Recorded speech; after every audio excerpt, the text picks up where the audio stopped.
Is clicked. We're going to be live in 5, 4, 3, 2, 1. Handing it off to you, Casey. Good morning, good afternoon, good evening, LinkedIn. Casey here with my friend Trisha. We've been doing this AI series every Thursday for months now. It started with us just unboxing tools, giving our honest reactions, seeing what actually worked. And then we shifted. We started talking to sales reps about how they're using AI and HubSpot because honestly, we wanted to know if what we're excited about in marketing was landing the same way for sales and how we could get sales reps to get more data into HubSpot to help marketing do their job better.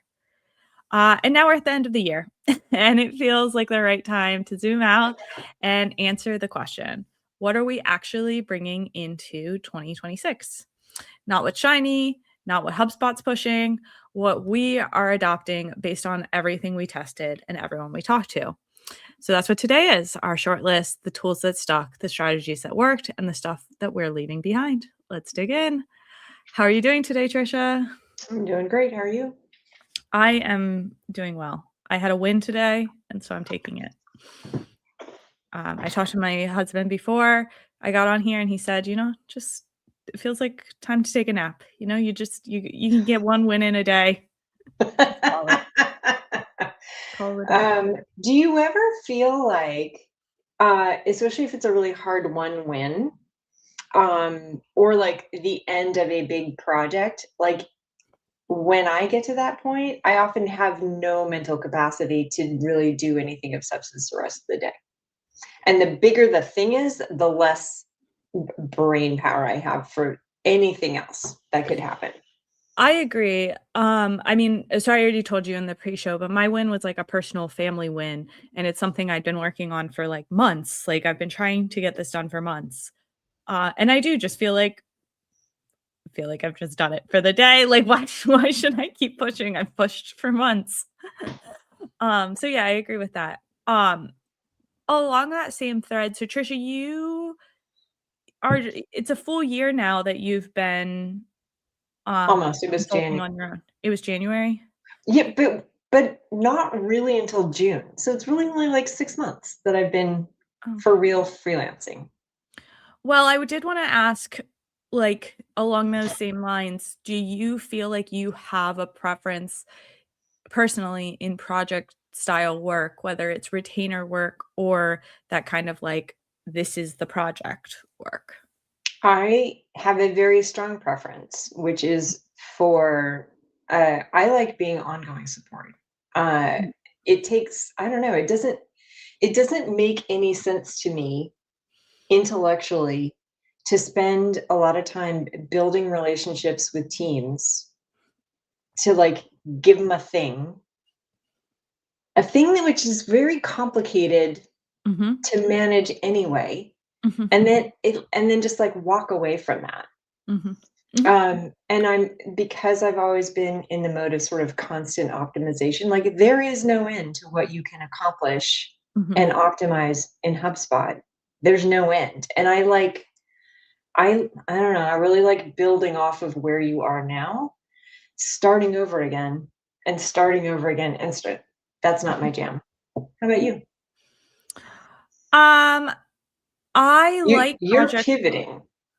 yeah, but um, I like project work. I'm not very I'm not very good at it because of what you just said, kind of. You're making me realize why I'm not so good at it, is, like, you build this relationship, and, like, the type of work that we do, it isn't the type of thing you can just, like, wave and walk away from, but I like project work because I am a big to-do list person, and I love when something's, like, off my to-do list. Like, it's over, like, I did it. There's no better feeling to me than that, and with ongoing projects, you're Well, never like, you're that's what a Asana board is for, because there's always like, and then it also becomes your documentation for the CRM, or something that you could feed into AI to create some really good documentation of like, here are all the decisions that were made through the year. Here's what needs. but it just keeps going. I see. Well, life keeps going, Casey. Those dishes are always there, right? Like, I I don't just know. I'm old enough that I've just embraced that aspect of life is I never just gonna I change. just want a break. I feel that too. I feel that too, and I want you to Like, I have just that wanna break. get to the end of the list. It's a good feeling. Good feeling, and then you can't do anything for the rest of the day. It's Yeah, not good a feeling. yeah.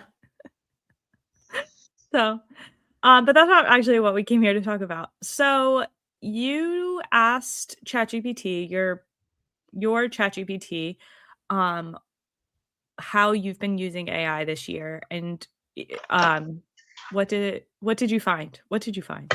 What it told me, and as I was telling you, um, be because ChatGPT does not remember every conversation, there was Mhm, something that happened like 3 weeks ago where it said, "We can," and I said, "Please, yes," but, that was recent. Um, ChatGPT says that I'm mainly using it for call and account intelligence, enrichment, workflow acceleration, and by that, I would mean just finding the fastest way to build things, approaching every project as like, okay, this is how I used to do it. What's the fastest, most efficient way I can do it now? mhm, And then data hygiene as well. So I've used it a lot for cleaning data before I do a thing with data. mhm. Um, and you primarily use ChatGPT? I use both ChatGPT and Claude. Okay, alright. That was my yeah, cool. So I did not ask my ChatGPT or my Claude, but, um, because you were more prepared going into this than I am, I do know that um I'm using mostly Claude now with a little bit of ChatGPT, and really the reason for that is I'm paying for Claude, I'm not paying for ChatGPT, and projects, I'm kinda mad that I'm paying for Claude. I've come out and I've said so many times that I don't like paying for stuff. I don't. And so I'm mad that I'm paying for it, but the projects piece alone is like, I don't even I every month when the renewal comes up, I'm like, "Alright, I don't need to pay for this. I survived long time without paying for this." And then I'm like, "But those projects are really good because it adds that context, and, like, it adds a little circle around the context. And it's Mhm, really just hard to not have that. mhm. So I'm now paying for both ChatGPT and Claude. see, and that's why I'm not using ChatGPT. I'm like, "I'm paying for one. You got me on one." Because here's where they're getting me is, because I am a freelancer, I have so many logins, and Mhm, your AI account has to be the same as your HubSpot login. mhm, So it's not enough for me to only be able to support one client mhm, with one AI tool. So mhm. that's why I'm now doing both. That's fair. That makes sense. It's annoying. Horrifying thought, horrifying, horrifying. Had a little session with Nico recently where he was talking about being AI agnostic and basically subscribing to all the tools, having paid licenses to all the tools all the time, which with I the just number of feel like clients I have, it'd be work no. this is like the subscription thing. Like, we used to just pay for cable. Like, why and now I have to pay for Netflix, for Hulu, for Disney, for like, what happened? Why do I have to do this? I don't have to do this.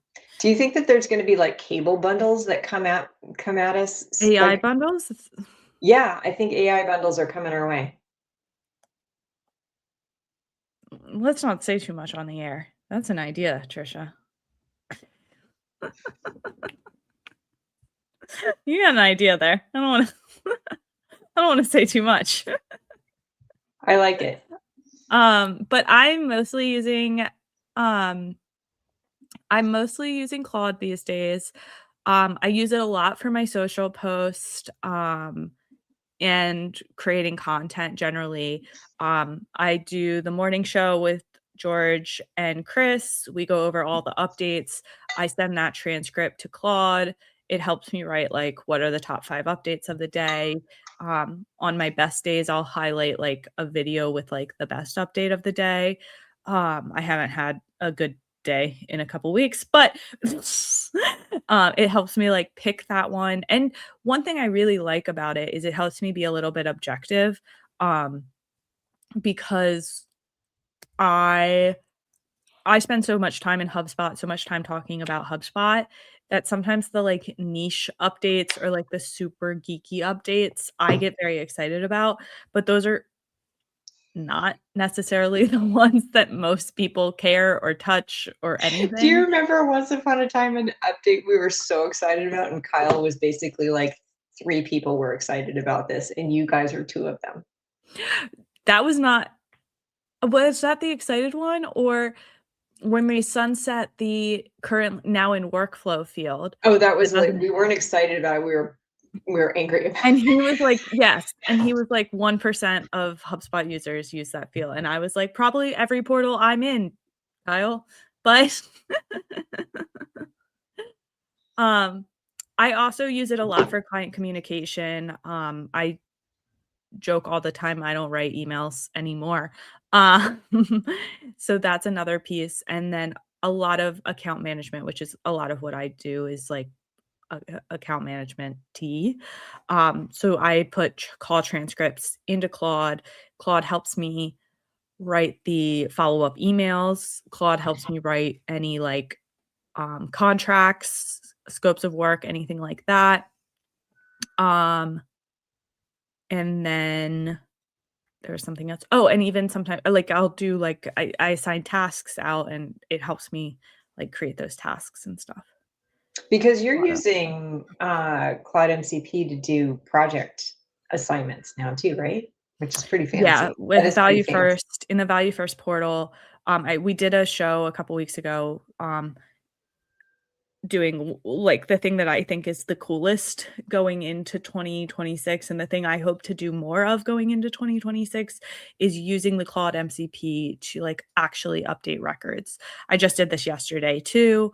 We had a call.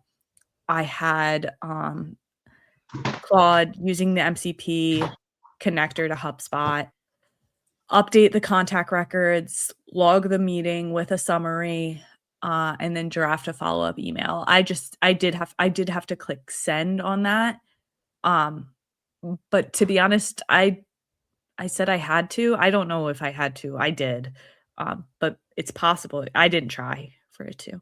Um, and then the other thing that I do with Chris sometimes is Chris is, building and improving the Value First website, um, and there's some work I'm supposed to do for that. And so I'll have a call with Chris, we'll put the transcript into Claude, and then create tasks for me to create a workflow or a welcome email or, like, stuff like that. Mhm.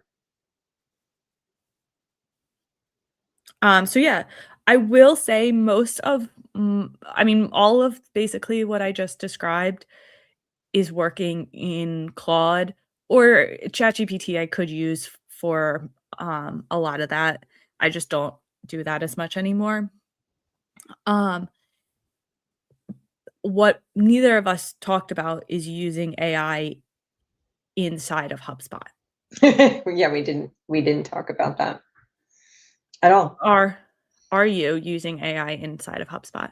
Not as much as I use it out well, let's see, is that fair to say? One of all right, here's my thing. The number one way that I use HubSpot or AI inside of HubSpot, which I don't know if anybody's expecting me to say this, is Breeze Assistant. And how do you use Breeze Assistant? Because I mean, so vibe coding, that feels Heard of it? like a way this feels like the way that people are moving and the way that AI is moving. Mhm. And it's the idea that you change things electronically through conversing with an AI tool. Mhm. and you don't have to be a developer to do it.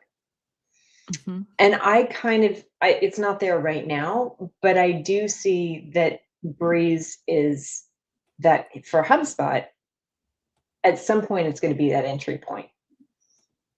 And I also think that everything that we do with the Cloud MCP now, we're going to be able to use Breeze for in the future. So I'm just Is building it that muscle now of like every time I start a thing, I start with Breeze. And also back in June, I was freaking out over how many updates HubSpot was releasing and how to how to stay on top of all of them, how to stay update? how to stay updated on the updates. And then at some point I realized I don't have to, as long as I'm asking Breeze what's the best way to do this right now. Mhm. Oh boy, did it take a lot of pressure off. Um, and why are you doing most of your work inside of, um, why are you still doing work inside of Claude and not Breeze Assistant? Oh, because Breeze can't do it all. I mean, I think, yeah, I just wanted to, like, Yeah, I don't know. you I you just wanted wanted to to, make like, the point. And the other tool that goes hand in hand with that, I don't know if you experience this, but at the same time that I'm asking Breeze, I'm also asking, shout out to Nico, Hub Helper Harry, all the time still, my boy. because they give two different answers. Mhm, And often I like Harry's better. mhm. But then And to go execute a thing, a lot of times I'm going to MCP to do it. I mean, you mentioned earlier, like, Nico is talking about being AI tool agnostic and being subscribed to all the tools. You said you subscribe to ChatGPT and Claude because you need connections to HubSpot for multiple clients, which makes sense. Um, Another reason I think that Nico is doing it is some tools are better at some things than others. Just the earlier this week, I did. Um, I'll show you this after the show, Trisha, because you will definitely laugh. But I had an elf on the shelf um, that I'd seen online. Actually, I can show this probably because this is like it's it's, it's not actually gonna show anything meaningful.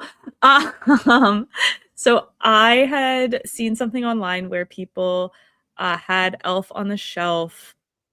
Um, the elf had created coloring pages of their kid.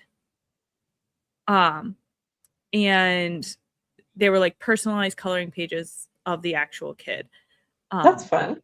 yeah, and so I saw it and I thought, "Amazing." I was like, "I should definitely do that. This is right up my alley." I am a big you know, I'm a big, user of the, um here, let me show you. I'm a big AI user. I'm gonna do this.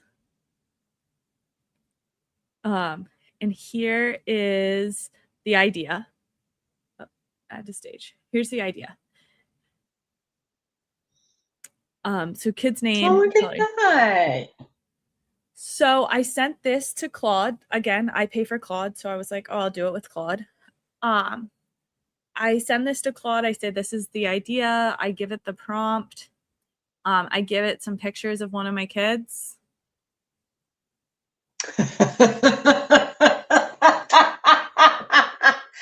Oh man. Well, look at how her hair is like floating above her head. It's not even attached. So I was like, "Oh, I can't show this because it's gonna show my kid." And I was like, "It's actually not gonna show my I kid. had that No same fear. worries. I'm like, what are you doing? But I get it. Not gonna show my Nope. kid. So no worries." No Um, worries. so I showed this to Chris the other day, who had a similar reaction to you because, it's actually hilarious. But Chris was like, "Yeah, you shouldn't do this with Claude." And then I used my free ChatGPT subscription, not paid. Perfect. First Perfect. time, Perfect. immediately. Right. So all of that to say that I still think HubSpot's AI is and will be better for some things than others. As you mentioned, we work in multiple portals. I use Breeze in Assistant to analyze portal data inside rather than like trying to get it to a different to a Claude or a ChatGPT, because of exactly what you're saying, where if we were to do that, I'd need like subscriptions for all of these things for all of my clients, which is just like unsustainable for me right in this moment in time. Yeah.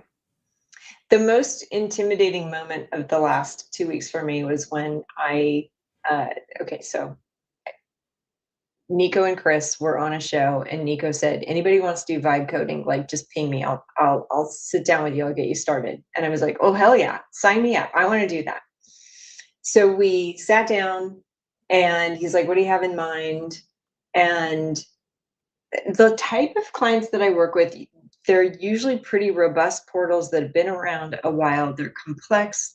A lot of times the teams that built them are gone. So the people, like the internal knowledge of why a thing works a way, was built a certain way, like what it even does is completely gone. And it's like, and I'm there because if you touch one thing the wrong way, like there's just this spiral of breakage. So they feel very fragile as well. And okay, so what a thing that I want for all of my portals going into next year is kind of like an alarm system.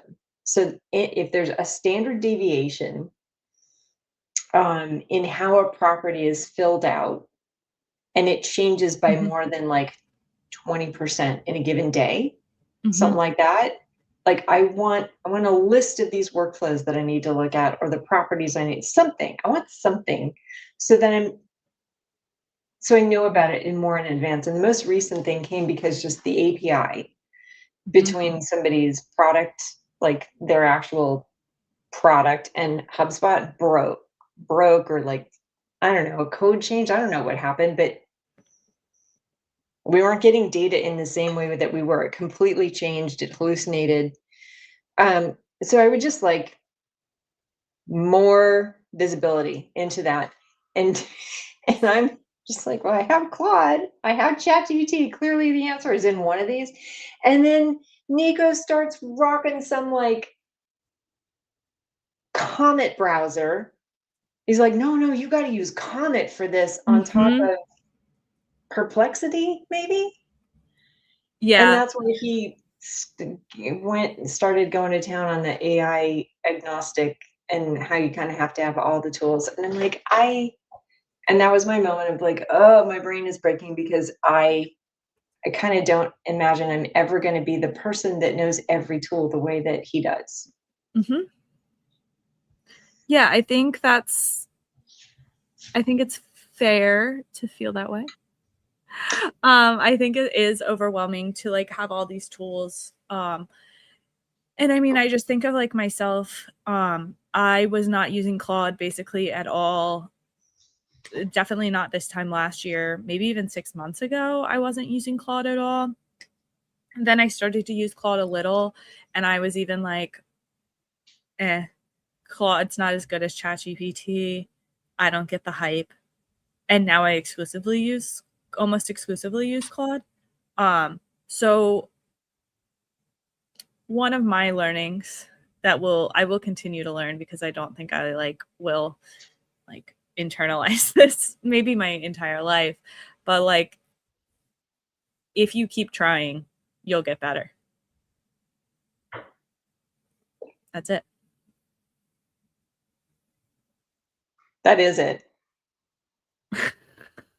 That is it. I have a friend who is fearless and very creative, and often does very spur of the moment.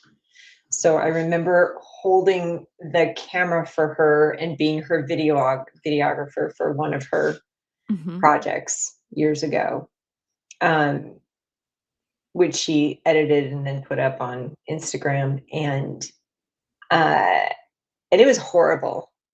It was not great.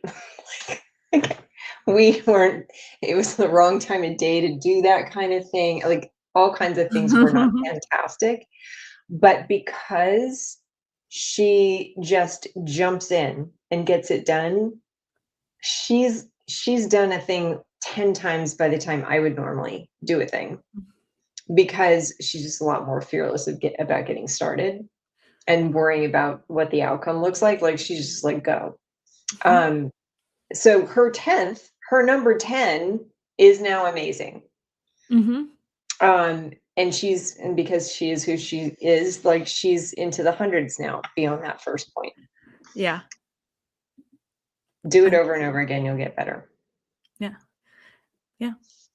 What about you? What are you using inside of HubSpot? So I actually even started to pull this up and then got chatting about something else and then distracted. What I keep referring to this as like simple requests is maybe the way I'm framing. Like I had a client a couple weeks ago who was like, "Hey," like literally slacked me and was like, "Hey, Casey, can you create these 2 fields on the deal record? I want one of the fields to be like likelihood of closing and the options to be like high, medium, low. And then I want the other field to be the like predicted close, and then if it's high, do the amount times 90%, if it's low whatever. Um, that's not actually exactly what happened, but you get the point. Mhm. Um, and I basically copied and pasted the request to Breeze, and it did it. Sometimes it does it. And that's what I mean by, like, simple requests. Can you create a drop-down property called on deal called likelihood to close with the options of high, medium, low. I gave Breeze a list of like 17 properties to create Mhm. um, a couple of weeks ago, and it was not great. And I Did you think it give was them part. all 17 at one time? No, I started Okay. out with one at a time, Mhm. and then after it got, like after we had some successes, then I started Mhm. giving it like two at a time, and then at some point I tried to give it like all the rest. Mhm. At which point it made up field names, it made up descriptions, like the whole rest of it, it made up. And I think that part of the problem is that you can only attach images to Breeze. I feel like because it started with a spreadsheet, I feel like if I had been allowed to import the spreadsheet, Mhm. it would Mhm. have nailed it. So maybe Mhm. that's something that will be coming in the near future as well. It's just like more ways to be able to Mhm. interact with Breeze. Yeah. So I think but it's gonna keep getting better, um, is I guess what I'm trying to say, but stuff like that I will use right inside of Breeze. The other thing I'll use it for, "Hi, my name's Casey, and I talk a lot about lead scoring." I will do my first pass of what a company's lead score should be with Breeze. I'll Mhm. just ask Breeze, like, "What should we include?" Oh, nice. Most recently, I have taken that and I've brought that into Claude to, like, manipulate because it's just easier, it's a little smarter, um, Claude already knows a lot about, like, my lead scoring methodology, so I was able to do that, but I did my first pass inside of Breeze. Mhm. My workflow sort of looks like I start with Breeze, Mhm, um, and then I'll pressure test it a little bit and see if I can actually like, what I can actually have Breeze do for me, and to the extent it can, I let Breeze do it. As soon as I hit an obstacle, I go hit up Harry and mhm, say, "Is are we doing this the right way? Does this make sense?" Sometimes Harry takes me in a different direction. And then whatever I can't get done, obviously Harry can't take any actions. mhm, But then like the next step is to try to automate whatever additional steps through ChatGPT, the deep research connector. That's what I have over there on that side. And then on the cloud side, I have the MCP. mhm. And then of course there's doing things by hand. And then, of course Of course. Then there's good old Trisha Power. Uh, and I feel like that motion right there is setting me up for a ton of success going into next year Mhm, because, like I said, I think the future of HubSpot looks like you only interact with Breeze and that Claude and ChatGPT even go away at some point. mhm, mhm. I do wonder if that is what happens. I mean, that sounds nice to not have to be, like, bouncing between things. Doesn't that sound nice? It does. It does. Anything any, like, losses AI losses for the year? There have definitely been Standout roads AI losses. roads traveled Mhm, where it's like net I lost time mhm, trying to accomplish a thing through AI. And I think mhm, that those properties is a great example, is like even being really careful and doing them one at a time to begin with. At the end of the day, I think if I had just taken my Excel spreadsheet and put it into, well, if I'd started with Claude, probably would have been better. mhm. Um, but even if I had typed them in, probably would have been just as fine. I don't know. Stuff like that happens often enough. How about you? There's a few of the Breeze assistants, most of the Breeze assistants, maybe. Oh, Uh, if we get into the tools, I mean, we haven't really talked about the HubSpot tools. but most of the Breeze assistants, I would say I'm not, like I had a lot of hope in, Mhm, and, they just have they haven't been as automated as I wanted them to be. However, many are now, just in the last couple weeks, available through workflows. You can run them, which I do think changes has the potential to change a lot of this. I think really a lot of the agents are kind of siloed. Like you have to go over here to the Breeze Studio to access them in a way that just, yeah, it's siloed. I don't really know. That's all. That's all I have to say about it. mhm. Um, so that's one thing, that I think I was looking forward to a lot, and it kinda just hasn't hit the mark for me. No, no, not at all. So, so of the HubSpot tools, which are you actually regularly using right now? Pretty much only Breeze Assistant, I would say. If I'm using a dedicated AI tool, it's Breeze Assistant, even if that means I'm using a workflow or anything. Um, Wait, I don't you also use Remix a fair amount? Oh, you're right, sorry, you were trying to get me there. Lead a horse to water. Ah.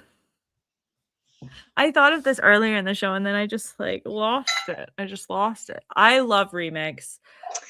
As some Thank you. Thank you for giving me a platform to talk about Content Remix. I love Content Remix. I literally use it every day.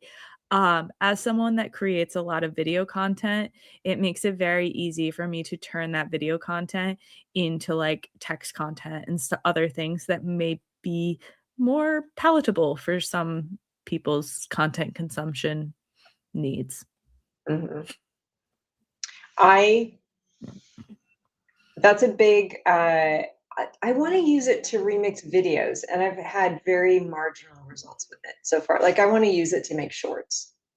I have had Mhm. limited success with it so far. I'm going to be investing more time into it next year and see where I get with it. Spend more time on it. I agree with you. I make I make clips sometimes from the show using Remix, but I but not really. Like, that's like what I actually do is it's just a path for me to, like, get to a clip, and then I end up editing the clip to be what I want it to be.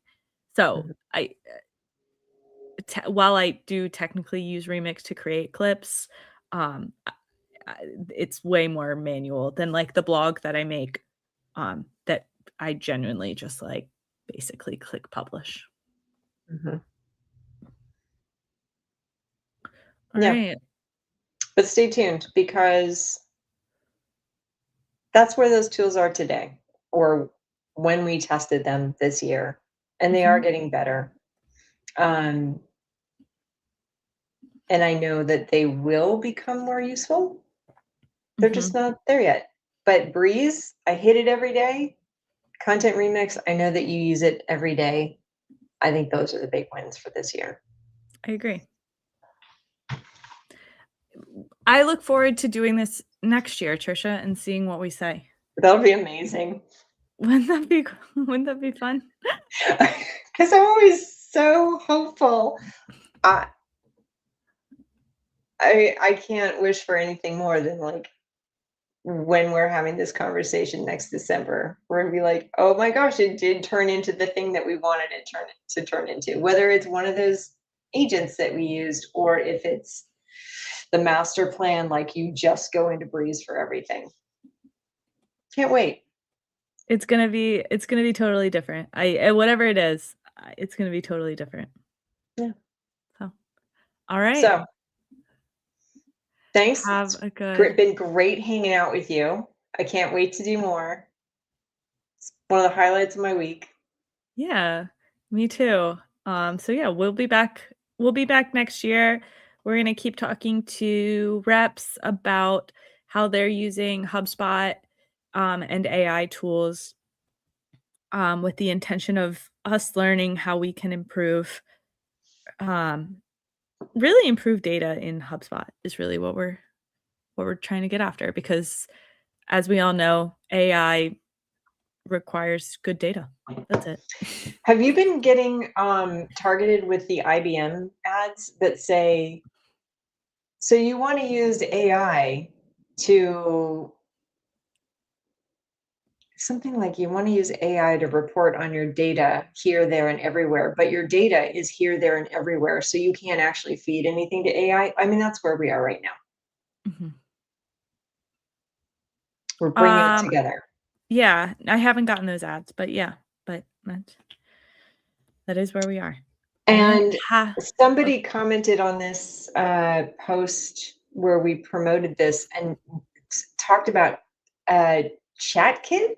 Have you heard of that? ChatKit? ChatKit. Mm-mm. They're using the call it sounded like they're using the call recap summaries.